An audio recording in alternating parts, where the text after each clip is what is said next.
ఏంటమ్మా అనిత ఎప్పుడు చూసినా గోల్కొండలే కనిపిస్తున్నావు, పార్ట్ టైం జాబ్ ఏమైనా చేస్తున్నావా అని మాత్రం అనుకోకండి.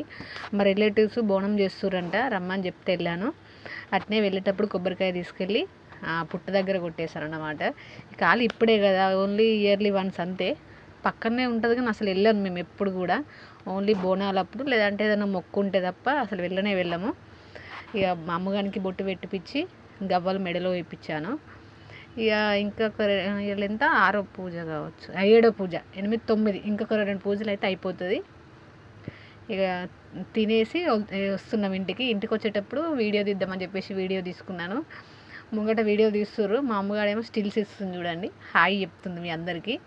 వచ్చేటప్పుడు నేను ముందు వచ్చేస్తున్నా, బబ్బుగాడు ఏం చేసిండు, మమ్మీ చెల్ల తప్పిపోగలదని చెప్పేసి ఆమె వెంటనే వస్తుండు. పక్కన పూలు ఉన్నాయని చెప్పేసి అమ్మగాడు పూలు తెంపుతుంటే జుట్టులో పెట్టుకో మమ్మీ అని అంటే తీసి చెవులో పెట్టుకుంటుంది ఆమె. చూడండి ఎట్లా పెట్టుకుంటుందో. మా ఛానల్ కొంచెం సబ్స్క్రైబ్ చేసుకొని లైక్ చేయొచ్చు కదా ప్లీజ్ అండి.